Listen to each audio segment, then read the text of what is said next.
Oi, galera, tudo bem? Então, vamos falar um pouco de condicionais hoje, aqui na aula do FEADEV. E, assim, uma pequena revisão de alguns conceitos muito importantes para a gente conseguir mergulhar de cabeça no conteúdo da aula. Então, bora lá. O primeiro conteúdo que a gente vai revisar é o conteúdo de prints. Então, vocês já aprenderam um pouco sobre os prints simples e a gente vai só reforçar um pouquinho de prints dinâmicos que a gente vai ver qual a importância deles um pouquinho mais para frente na nossa aula. Então, aqui eu tenho para um texto ser dinâmico, eu tenho a estrutura do texto no print, duas chaves vazias, muito importantes, porque eu tenho duas formas de fazer esse print dinâmico, as duas dão a mesma saída, só que a gente recomenda a segunda porque é uma forma mais clean, enfim, o nosso código fica muito melhor de ser lido, mas vamos mostrar as duas e vocês escolham qual é melhor para vocês, dado determinado momento. Então, vamos lá. Então, o primeiro é, você coloca a estrutura, coloca a área que você quer printar de forma dinâmica, né, que seja de acordo com o resultado de uma variável, por exemplo, nas chaves vazias, e aí você escreve .format, abre parênteses, e cada uma das variáveis ela vai ser posicionada de acordo com a posição, posicionada de acordo com a posição, mas vai ser colocada de acordo com a posição da chave. Então, aqui, a primeira, que é a pessoa, né? Vai ser olá, pessoa. Então, no caso, aqui, pessoa é feanos. Olá, pessoa, bora aprender. E aí, o que você quer aprender, né? Que eu nomeei essa variável de conteúdo. Então, eu sei que alguma galera aí tá meio ferrada em estatística, né? Então, só para fazer uma brincadeirinha com vocês, ó. Olá, Feanos, bora aprender estatística? Tem como a gente fazer isso de um segundo jeito, né? Então, aqui eu coloco a estrutura da frase. No caso, eu vou só colocar aqui rapidinho, só para mostrar para vocês. Olá, blá, blá, blá, bora aprender, blá, blá, blá, que é o que a gente recomenda, né? Então, nesse caso, a estrutura é um pouquinho diferente, porque a gente coloca a variável dentro da chave, então a chave não é vazia, então a gente já coloca exatamente o que a gente quer trazer na parte dinâmica do texto. E como que o Python vai entender que não é para printar dessa forma, né? Então, vamos lá, eu vou dar um Enter, um Shift Enter aqui, e aí ele deu esse print esquisito, né? Ele vai entender quando a gente colocar um Fzinho na frente. Até mudou a corzinha, vocês podem ver, porque ele já interpretou isso como a parte dinâmica do texto. Só dá um print. Olá, Fernando, bora aprender estatística. E dá pra gente fazer isso de várias formas, dá pra gente, inclusive, mudar mais partes do texto e construir um texto totalmente dinâmico, dado alguma condição, uma condicional que vocês colocarem, por exemplo. Nesse caso aqui, eu defini essa variável detalhe, e ao invés de aprender estatística, a gente vai colocar como estudar.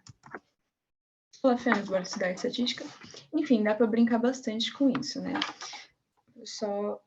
Agora vamos para a próxima parte, operadores aritméticos. Então, expressões comuns da matemática, de subtração, multiplicação, divisão e afins. Aqui, a gente definiu algumas variáveis aqui acima. E soma, subtração, multiplicação, que é a estrelinha, né? E divisão não são coisas que causam estranheza a vocês. Então, operações simples. Aqui estão os resultados. Agora, onde que a brincadeira vai começar? Quando a gente pegar esses dois aqui, ó. E aí eu vou explicar um pouquinho para vocês. A gente tem N2 igual a 9 e N igual a 2. Então, quando a gente vai fazer uma divisão... Quando a gente vai fazer uma divisão, a gente tem aqui o 9, no caso, ele vai ser dividido por 2. Quando a gente faz 2 vezes 4, que dá 8, certo? E a gente continua aqui, dá 1. 1, ele é menor do que 2, logo a gente não conseguiria continuar a divisão se a gente não tivesse que colocar uma vírgula aqui. Só que a ideia é que a gente não vai colocar vírgula, porque a gente quer exatamente saber esses valores. Aqui é a parte inteira do número que a gente está dividindo, do 9 dividido por 2. E aqui seria o resto, que é o 1, o resto da divisão. Isso vai ser um pouquinho mais importante lá para frente, tá? Que a gente vai estressar um pouquinho mais ao longo da aula, esse conceito. Mas que, quando a gente quiser apenas pegar a parte inteira da divisão, a gente coloca 2 barras de divisão. Diferentemente da divisão propriamente dita, que é uma barra. E quando a gente quiser pegar a parte, apenas saber qual foi o resto da divisão, qual é esse trecho aqui, a gente coloca o símbolo de porcentagem. Então, eu vou printar aqui para vocês. Ó. Então, divisão, apenas a parte inteira é o 4, apenas o resto é o 1. Muito importante isso, hein? E aí, a gente sabe que a divisão propriamente dita é 4,5. Mas a gente pode destrinchar um pouco mais essa divisão. E é a mesma coisa aqui, ó, exponencial, né? Então, N2, que é 9 elevado ao quadrado, no caso, né? Que é N, 81. Da mesma forma que a gente pode fazer a raiz. Eu defini aqui... Opa, Ctrl Z. Defini aqui a variável raiz, que dá para a gente também definir a variável fora, e a gente pode colocar também isso aqui de uma forma mais dinâmica. Enfim. E colocar aqui dentro a variável, ao invés de escrever a conta direto. Dá para fazer das duas formas. O Python ele é bem bom por causa disso. Raiz 3. Se a gente colocar aqui, ó, vocês podem ver que a raiz saiu 3.0, né? Isso é um número float, um número com vírgula, vamos dizer assim. Se a gente quiser um número inteiro, porque o 3 é um número inteiro, a gente só muda aqui, ó, com essa função int, a gente muda a propriedade do número e sai o 3, bonitinho, top 10, zica da balada.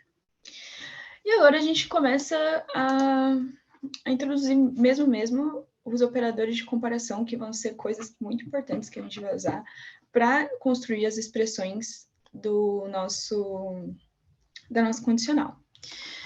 Então, tá. Definir 2 números aqui também, 2 variáveis aqui. 2 variáveis inteiras, com números inteiros, né? 2 e 3. E aí a gente vai testar algumas expressões. Então, o que essas expressões vão retornar? Vão retornar números booleanos, que é o nosso próximo assunto, o nosso próximo tópico. Então, expressões de verdadeiro ou falso, basicamente. Então, é isso. E é basicamente isso que a gente vai usar na nossa condicional. Então, vamos lá. N1 é maior do que N2? É basicamente isso que a gente está querendo dizer. E ele vai retornar se é true ou false, ok? Essa expressão. Mesma coisa, N1 é menor do que N2? No caso, essa expressão é verdadeira. Logo, essa aqui vai ser true e essa primeira vai ser false. E aqui é a mesma coisa, maior ou igual, menor ou igual, igual. Muito importante aqui saber essa diferença, né? Que 2 iguais é operador de equidade, então está dizendo que esse argumento é igual a esse. E 1 igual só é um operador de atribuição, então ele só está dizendo que essa variável, esse é o valor dessa variável, basicamente. Eu não sei se vocês entendem um pouco esse conceito. Qualquer coisa, aula de revisão, pode perguntar, hein, gente? Na verdade, aula de revisão não, plantão. E aqui é o nosso queridíssimo diferente, que no Python ele é definido por essa exclamação e o igual. Vou printar esses resultados aqui, ó. Como eu disse, é falso, porque N1 não é maior do que N2. É true, que N1 é menor do que N2. Assim como é true, que N1 é menor ou igual a N2. E N1 também é diferente de N2. Ao contrário da afirmação de cima, que N1 é igual a N2. Não, N1 é 2 e N2 é 3. Logo, são números diferentes. E isso são coisas importantes para a gente tratar na condicional. Eu vou falar um pouquinho mais disso para frente, mas fiquem com essa ideia na cabeça. A gente vai retornar expressões que são verdadeiras ou falsas, digamos assim. E aí a gente entra de cabeça nos booleans, né? Os booleanos, que são lá os true ou false propriamente dito. Muito importante ressaltar que só é booleano, vou printar aqui, ó. Só é a classe bool, né? Boolean. Se for esse T e esse F maiúsculo, então sempre o Python ele tem essa diferenciação, ó. Se eu printar aqui vai dar erro. Tá vendo? False is not defined, porque false com o F minúsculo, ele vai tentar pesquisar no código, digamos assim, que é uma variável. Então, se eu colocar aqui, ó, false igual a true, vamos ver o que vai retornar. É um booleano, porque eu defini que a variável false, com F minúsculo, que é diferente, é igual a true, bem contraditório, né? Mas é só para vocês verem que existe essa diferença dentro do Python, só que aqui é true com T minúsculo. Se eu colocar aqui aspas, vai virar uma string. Se eu imprimir a classe string. E assim dá para brincar com Python, tá, gente? Que eu posso também colocar aqui a variável false é false. Opa. False. Também o booleano, enfim. Aqui é a atribuição de variável, aqui em cima. E aqui a gente está printando o tipo do dado, né? Nesse caso aqui é false, com F maiúsculo. E aqui a gente pode ver que os booleanos, eles têm valores numéricos. True significa 1 e false significa 0. É muito aquela linguagem de computador, né? Então dá para a gente fazer operações com eles. True mais true, ou seja, 1 mais 1, 2. 2 mais true, que é 1, 3, e assim por diante. 0 mais 0, 0, né? False mais false, 0. E a mesma coisa aqui. Tá vendo, ó? Dinamismo das nossas variáveis, ó. Aqui a gente está usando aquele conceito do F, né? Que é aquele ponto format também, que daria para a gente escrever dentro de um ponto format, como a gente mostrou aqui em cima, aqui nessa linha. Ou com o nosso queridíssimo F-string também, que é o que a gente está aqui. Bom, 2, ó, true mais true, 2, 3, 2 mais 1, né? Que o true é 1, 3, e assim por diante, tá, gente? E assim a gente consegue transformar o booleanos para números inteiros também. É só colocar o int, abre parênteses, e o booleano que você quer dentro dos parênteses. 1 e 0, só para vocês verem que a gente não está mentindo. Assim como a gente também pode fazer o caminho oposto. Se eu tenho o número 1 e eu tenho o 0, eu posso transformar em booleanos. É só colocar o bool na frente, né, que é de booleans. E vocês vão ver que dá true ou false. Aqui é a nossa queridíssima conversão, assim como eu converti o valor aqui, ó, esse raiz 3, lembra? Converti em inteiro, só colocando essa expressão aqui. Então, dá para a gente fazer diversas conversões e brincar com os valores. Se a gente, por exemplo, tem uma coluna num data frame, eu estou adiantando um pouco o conteúdo, mas é só para fazer um exemplo, que tem 0 e 1, a gente consegue transformar em true ou false e ler apenas os que são true, por exemplo. Enfim. Isso vai ser um conteúdo muito mais para frente, tá, gente? Só para dar exemplo e vocês vão lembrar, olha, ela estava falando naquela outra aula que dava para fazer isso. E agora, vamos mergulhar de cabeça em condicionais. Não sei se vocês lembram um pouco desse input, né? Que é uma função de interação com o usuário, né? A gente não define de cara a variável, a gente faz o usuário digitar a variável, né? E aqui a gente colocou 2 ifs, então basicamente é uma receitinha de bolo. Então, se isso aqui for verdadeiro... Opa, peraí, deixa eu só mudar aqui para dar o exemplo certo, né? Então, se isso aqui for retornar true, se o x for maior do que o y, ele vai tomar essa ação.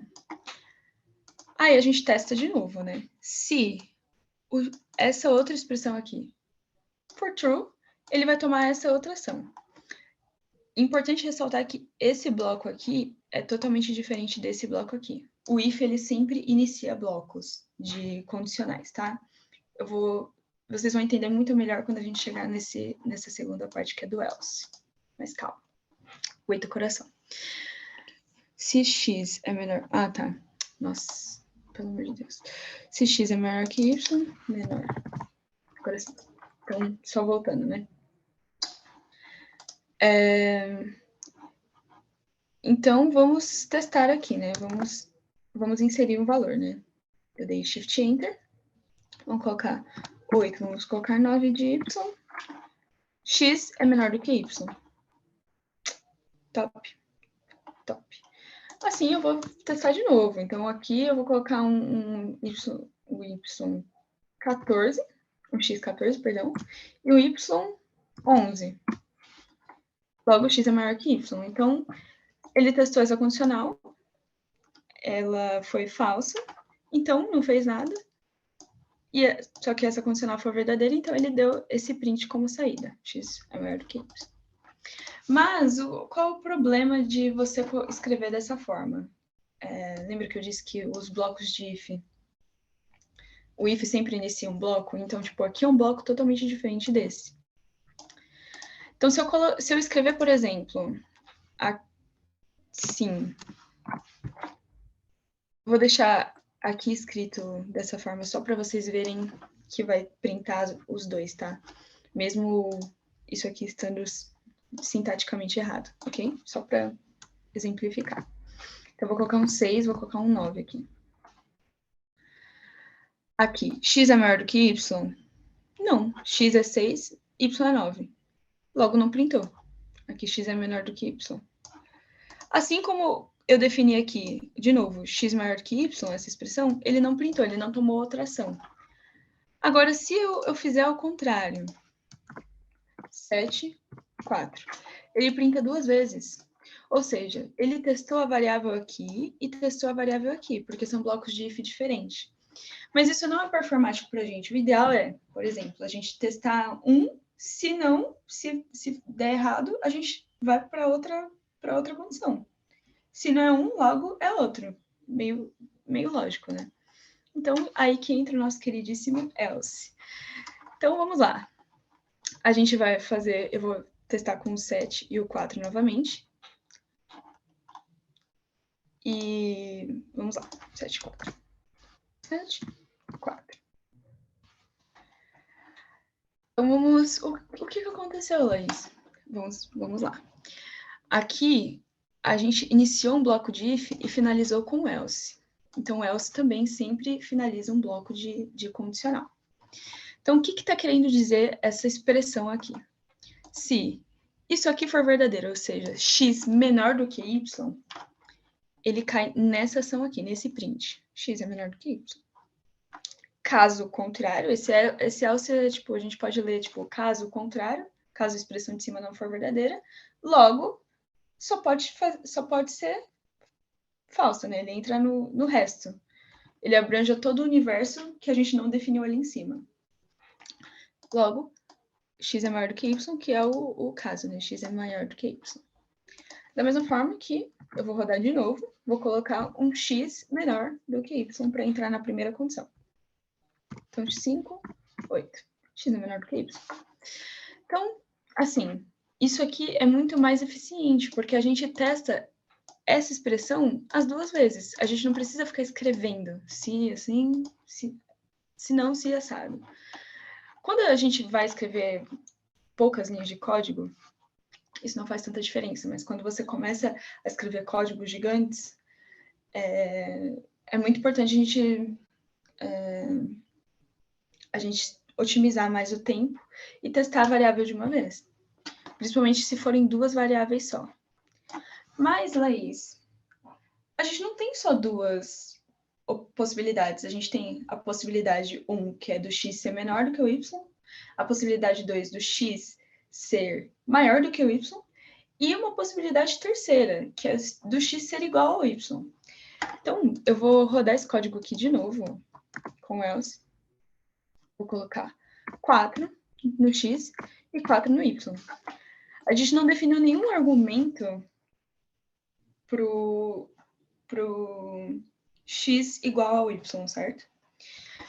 Lembra que eu disse que o else ele abrange todo o universo que a gente não definiu nessa condicional? Então, ele entrou que o x é maior do que o y, mas a gente sabe que isso é falso. Mas a gente não definiu isso. A gente definiu aqui apenas se x for menor do que o y. Caso contrário, caso o x não seja maior do que o y, a gente abrange todo o outro universo. Então, a gente coloca tudo aqui dentro dessa caixinha. O que não é verdade, e é aí que entra o Elif, né? Que ele é a melhor forma para corrigir esse erro de design do if, né? A gente não tem só duas condições, a gente pode ter múltiplas. Inclusive, você pode usar o Elif sem moderação e eu vou ensinar para vocês como. Então, vamos lá. Eu vou rodar o código aqui, vou definir a variável por esse input, né? Esse input, ele abre essa caixinha aqui. Então, vamos colocar como 4. Vamos colocar 3. Então, por que eu coloquei esse Hello World aqui no final? E eu vou explicar um conceito muito importante aqui para vocês. If inicia bloco de condicional. Else finaliza bloco de condicional. Elif, ele constrói os argumentos no meio, né, da função. Então, vamos lá. Aqui a gente construiu o argumento. Se o x for maior que o y, ele toma essa ação. Elif, então, ele quer dizer, tipo, é literalmente a junção de else e o if. Então, ele vem aqui no meio, né? Elif. Se o x for menor que o y, ele entra nesse argumento aqui. X é menor que o y. Caso contrário, logo, o x só pode ser igual ao y, correto? E aí, por que tem esse hello world aqui do nada, Laís? O que eu quero mostrar. Bloco de condicional finaliza aqui. Como que o Python entende que finalizou? Que entende que se for um argumento uma ação, se for outro argumento outra. É pela indentação, que a gente chama no Python. Basicamente, quando a gente escreve uma condicional, a condicional é o if, iniciando, o argumento, que a gente quer testar se é verdadeiro ou se é falso, e 2 pontos. Esse 2 pontos é muito importante, inclusive eu já errei bastante isso, tá, gente? Porque eu esqueci de colocar 2 pontos, aí a função não dava certo, era um caos, aí depois, para descobrir que era uma coisa boba, com uns 2 pontos, era triste, né? Mas enfim, então sempre 2 pontos após. E aí ele já, quando você dá Enter aqui, ó, ele já identa para você, ou seja, ele já coloca esse espaço aqui. Que é para dizer... Esse espaço, ele basicamente diz pro Python que esse print é subordinado, digamos assim, a essa condição. Assim como esse print, ele é subordinado a essa condição aqui acima. Mas esse print, ó, como ele não tem um espaço, ele é independente. Então, para esse print aqui, que não tem esse espaço, pouco importa o valor de x ou de y, ele vai sempre printar esse hello world e eu vou provar para vocês. Então, eu vou colocar um x igual a y aqui, 5, 5. Ele entrou nessa condição de else, né? E printou hello world. Porque para ele pouco importa o valor de x ou y. Ele vai printar isso da mesma forma. Ele não é subordinado a condicional. E, Laís, se eu não der esse espaço, o que acontece? Vou mostrar para vocês. Dá erro de indentação. Indentation error. Perdão pelo meu inglês. Mas é um erro de indentação. Ele esperava um bloco indentado, ou seja, um bloco subordinado ao if. Como que eu volto, né? É só dar um tab. Tab, voltou, tá indentado, tá tudo certo. Agora vamos lá. Vou rodar o código de novo, só para ficar uma saída bonitinha, ao invés de ficar com aquele erro. Então, 8, 9. X é menor que Y, hello world, porque esse hello world pouco importa a expressão condicional. Ele é um print independente. Agora vamos lá, reunir um conceito que a gente apresentou um pouquinho no começo da aula, que vai ser muito importante aqui agora. Talvez vocês não entenderam no começo da aula, mas aqui vai dar o estalo que vocês precisam. Lembra quando eu disse de resto da divisão? Então, vamos lá. Como que eu defino se um número é par ou ímpar? Matematicamente, ele é definido quando o número ele é divisível por 2, né? Digamos assim. Só que isso é muito simplista, né? Porque a gente viu aqui em cima que, na verdade, meio que todo número é divisível por 2, né? Digamos assim. Só que às vezes dá um número inteiro, às vezes dá uns quebradinhos, como foi nesse caso aqui do 9, ó. A divisão deu 4,5. 4,5, né? 4,5. Então, como que eu indico para o Python que eu quero essa divisão redonda, né? Eu quero um número exatamente dividido por 2. quando o resto da divisão dá 0. Por exemplo, aqui, como que eu sei que o 8, por exemplo, pelo amor de Deus, né? O 8, ele é dividido por 2. Nossa senhora, perdão, gente. O 8 é dividido por 2. Porque se eu fizer 4 vezes 2, dá exatamente 8. E quando eu faço a subtração aqui, dá 0. Aqui é o resto da divisão. E aqui é a parte inteira da divisão. Então, como que eu indico para o Python que eu quero saber se o número é par ou é ímpar? Através do resto da divisão. Então, vamos lá. Eu defino aqui o algarismo que eu quero. Eu coloquei ara ser verificado, mas foi só o nome que eu dei para a variável. Eu podia chamar isso aqui de Alfredo. Tá? Então, só para ficar mais lúdico para vocês. O número que eu quero conferir se ele é divisível, se ele é par ou se ele é ímpar. Eu quero saber se o 9 é um número ímpar.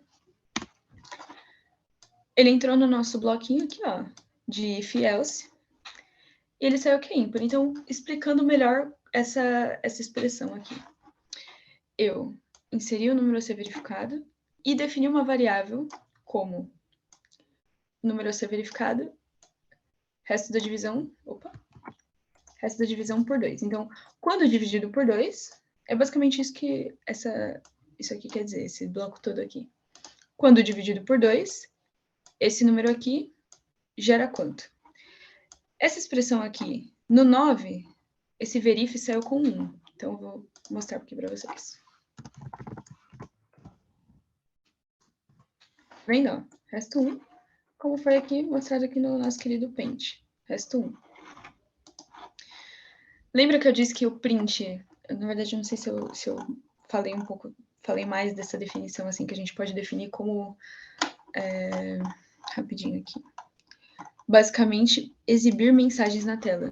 Então, a gente também consegue observar as variáveis, né? Exibir o resultado, a saída da variável, né? Nesse caso, a saída foi 1, a saída de verif.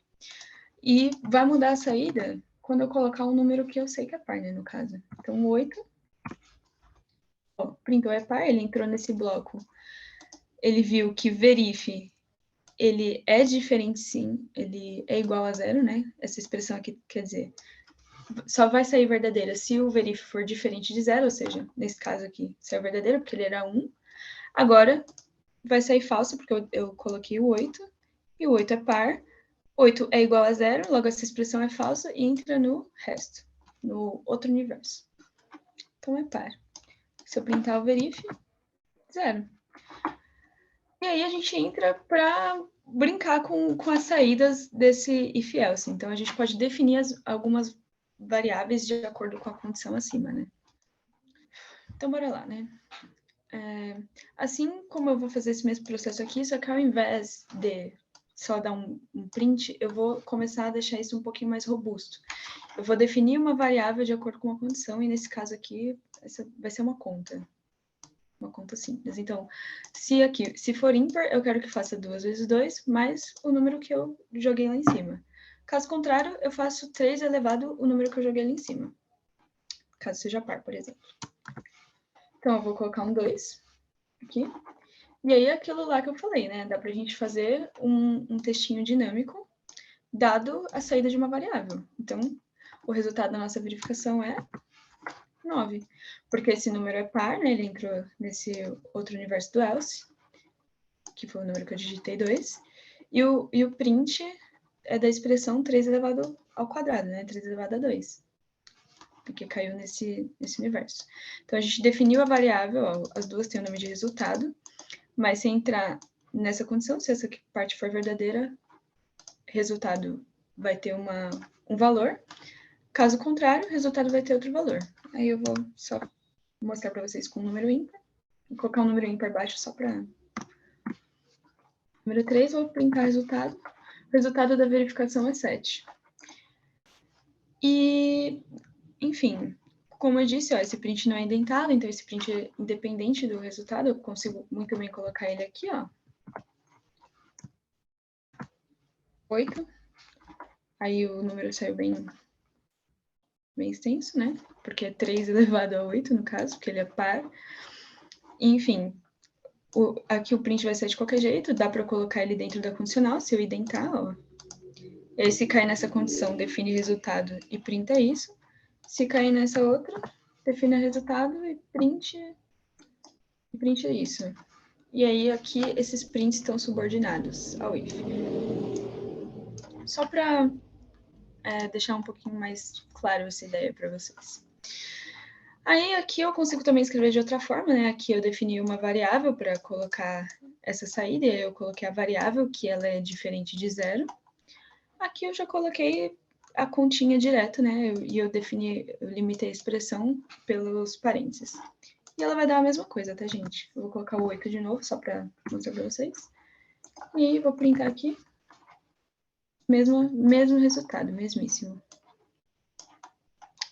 E é isso.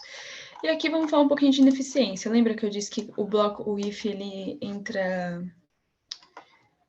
inicia blocos de condicionais? Aqui a gente tem vários blocos de condicionais que vão testar a mesma variável. Isso aqui é extremamente ineficiente, né? Isso aqui é um bloco só. Mas, enfim. A ideia é que eu vou jogar uma variável, vou inserir uma variável, uma letra, desculpa, e se ela for vogal, ela vai entrar em uma dessas condições, né? Então, eu defini aqui n igual a n igual a e, aqui eu defini as vogais. Caso contrário, eu vou printar que ela é uma consoante. Lembrando do igual, que ele quer dizer equidade, né? Diferente desse igual, que é a atribuição de variável. Então, vamos lá. Vou colocar a letra L, né? A letra L é uma consoante, entrou aqui. Por exemplo, se eu colocar... Vou rodar de novo. Se eu colocar um E... Opa! Olha o que aconteceu. Se eu colocar um E, ele entrou aqui, porque a letra é uma vogal. Só que nesse bloco de indentação que N é igual a U, ele vai entrar no resto, né? Porque isso aqui é um bloco só. Se ele não é igual a U, o Python entendeu que ele só pode ser uma constante, né? Então ele printou 2 vezes. Isso é muito ineficiente. E a gente vai começar a introduzir outros aspectos, né? Que são operadores lógicos e de associação. Então, aqui introduzi o conceito do ou. Então, se essa expressão for verdadeira, ou essa, opa, e assim por diante, então aqui a gente colocou em cada uma dessas expressões uma vogal, a gente vai printar, retornar que a letra é uma vogal. Caso contrário, a letra é uma consoante, vamos testar. L, a letra é uma consoante. Eu colocar o E mesmo, o E de novo, que foi a mesma saída ali de cima, a letra é uma vogal. Mesma coisa aqui. Só que aqui vai ser a mesma ideia, só que é uma outra forma de escrever. Aqui são formas de escrever. Essa aqui, além de ser ineficiente, ela pode retornar um resultado que a gente não quer. Então, é muito importante se atentar a isso. Por isso que é muito mais interessante escrever um bloco de condicional. E essa maneira é melhor, na minha opinião e na opinião de muita gente. A gente faz uma lista, né, com todas as vogais. E aqui, basicamente, o que a gente quer dizer? Esse in, ele vem de inside, né, no inglês. Então, quer dizer que está dentro. Então, se N estiver dentro dessa lista, quer dizer que a letra é uma vogal. Caso contrário, a letra é uma consoante. E vamos testar. L de novo, porque eu gosto, né? A letra é uma consoante. Vamos testar o E. A letra é uma vogal. Então, muito melhor, né? Da gente escrever dessa forma, ao invés de ficar digitando condicional por condicional, né? E verificar esse ou. Então, se ao menos uma dessas for verdadeira, ele retorna isso. Se nenhuma dessas for verdadeira, aí ele retorna essa aqui. Vamos entender um pouquinho melhor desse conceito nessa partezinha aqui, que é um exemplo bem bobinho, mas só para deixar mais claro para vocês. Se Lucas, antes de mais nada, vamos supor que eu tenho uma lista de amigos, e aí eu recebi, por algum motivo, né, uma lista do professor dos meus amigos que foram para a aula. E eu quero saber se um amigo específico, ele foi para a aula. Então, essa aqui é a lista de amigos que foram. Então, eu quero saber se o Lucas foi, né? Então, se o Lucas está na lista dos meus amigos que foram. Se sim, ele estava presente na aula. Se não, esse aluno faltou. Putz, o Lucas faltou. Não vou ter o Lucas para assinar a lista para mim. Então, vamos lá. A gente pode escrever isso também de outra forma. Se o Lucas, not in, ele não estava na aula, eu posso escrever que ele faltou, porque esse not in é que ele não estava, assim como aqui ele não faltou, né? Outra forma de escrever. Ele faltou, porque o Lucas não está, então essa expressão é verdadeira, porque o Lucas realmente não está na lista dos que estavam presentes na aula. Aqui, if, elif e else. Então, só para exemplificar para vocês. Aqui algumas formas, usando o e e o or. Eu tenho um amigo chamado Lot, então eu quero saber se o Lot e o Tomás com Z, lembrando que o Python ele bate string por string exatamente iguais as letras, então isso aqui é uma string totalmente diferente dessa, por exemplo. Então eu quero saber se o Lot e o Tomás eles foram para a aula. Se sim, eu quero que printa bom sinal. Caso contrário, eu quero que teste outra condição. Eu quero saber se o Lot ou o Tomás foi para a aula. Então, se essa expressão ou essa for verdadeira, não precisa ser as duas. Essa parte de cima aqui precisa ser as duas verdadeiras, porque é o e. Essa aqui eu preciso saber se um ou outro foi, pelo menos. Então, eu quero que printa ao menos um dos meus amigos faltou. Se nenhuma dessas for verdadeira, eu quero que caia nesse else, né? Ou seja, os dois amigos faltou, ninguém para assinar a lista para mim. Então, vamos testar. Ao menos um dos meus amigos faltou. Lot e Tomás. Agora, vamos colocar aqui outra coisa, sei lá. Kevin. Porque eu coloquei como Kevs, né? Mas vamos lá. Quero saber se o Kevin... Eu quero saber em qual condição isso vai cair, né? Aqui.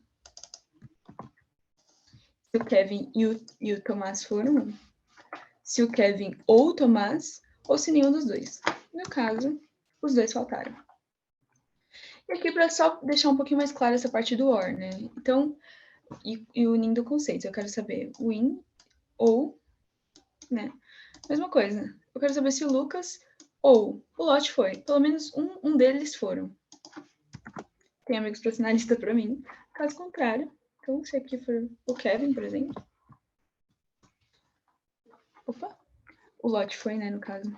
E o Kevin ou o Lucas. Substituí o nome errado, desculpa. Vixe, porque eu não tenho nenhum dos dois. Então, nenhum, nem o outro foi. Então, nenhum nem outro estão na lista. Dentro dessa lista que a gente definiu aqui em cima. E aqui, só para trazer o último conceito, então, operadores de identidade. Eu defini algumas listas aqui. Esse operador de identidade se é a mesma coisa, digamos assim, ou se não é. Então, eu quero saber se a lista 1 é a lista 2, por exemplo. A saída é falsa. A lista 1 é uma coisa, a lista 2 é outra. Aqui, eu vou comentar aqui. Eu quero saber se a lista 1 não é a lista 3, se essa expressão aqui vai retornar verdadeira. Aqui em cima a gente definiu que a lista 3 é exatamente a lista 1. Aqui é de atribuição. Eu atribuí a lista 3, a variável lista 3, isso aqui é a variável, tá? Eu atribuí a variável lista 1, ou seja, esses dois vão ser exatamente a mesma coisa. E aqui eu tô querendo saber se eles não são a mesma coisa. Essa expressão é se eles não são. Então, vamos lá. Falso, porque eles são exatamente a mesma coisa. Então, vamos ver aqui. Lista 1 é a lista 3. True, verdadeira. Então, dá pra gente usar isso também numa condicional. Da mesma forma que a gente usou essas expressões aqui. Bom, gente, por hoje é isso a nossa aula. Qualquer dúvida, não se esqueçam de anotar e jogar nos plantões, jogar no Discord, se por acaso vocês não conseguirem ir nos plantões, que é muito importante que vocês fixem bem esses conceitos, esse conceito de condicional e os outros que a gente conversou na aula, né, de operadores, comparativos e afins. Só porque, assim, vai ficar cada vez mais complexo e a gente vai começar a fazer loops com condicionais dentro, então precisa ficar muito claro para vocês, inclusive e principalmente essa parte de indentação que na próxima aula a gente vai retomar, tá bom? Um beijo e espero que tenham gostado da aula.